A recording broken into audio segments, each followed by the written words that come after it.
I have no objection to it, but I think it's rather unnecessary. What is the purpose of the board on which you serve in relation to the local schools?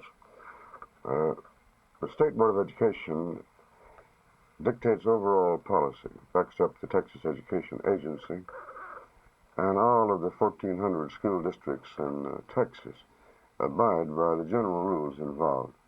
We have many other functions, but it's a general rule, not... Do you in any way serve local school districts? We have 17 independent school districts in Dallas County. And in my 4th year on the board, I have never yet been asked by any school district for any particular favor or to solve any particular problem. So they're all rather affluent, you see, and they're getting along. They're independent school districts. They're getting along very well.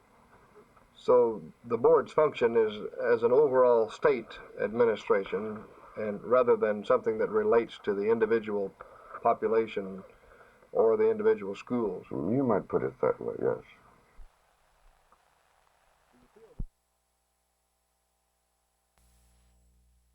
Under the article, it does call for the legal fee of $50. Where do you and he differ from that point? The fact that I said it was that was payment in full, and said if I would remove that language from my application, he would accept it.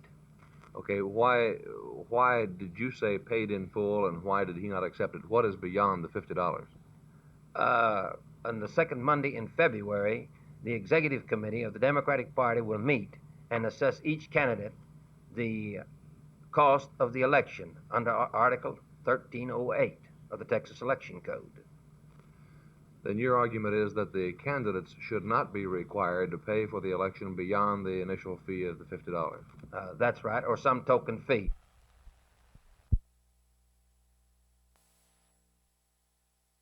This is a credit card. With it, you can fly to Hawaii or buy a new pair of shoes. You can eat in a fancy restaurant, or you can buy a quart of oil. Wives love them. Husbands do also, with the possible exception of once a month when they have to pay the bill. The underworld also loves them, and it's beginning to create an awkward situation for credit card companies.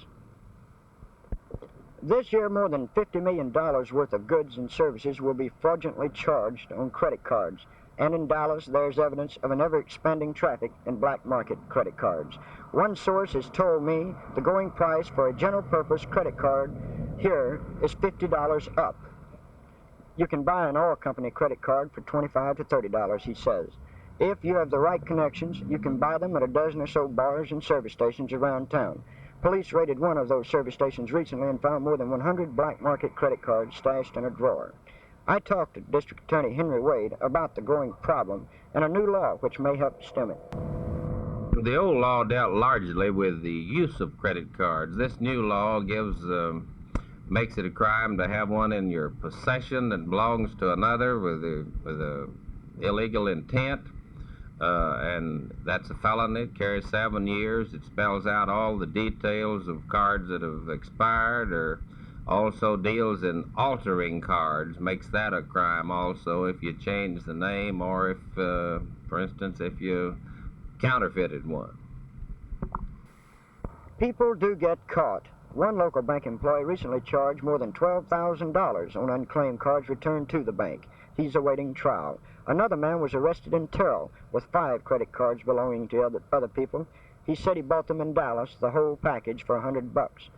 Most of the credit cards fall into underworld hands through mail thefts and house and auto burglaries, although some are simply left on counters by careless cardholders.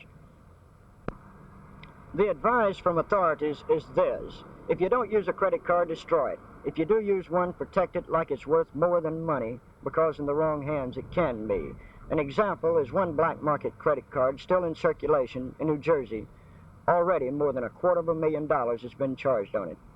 This is Tommy Ayres reporting for Channel 8 News.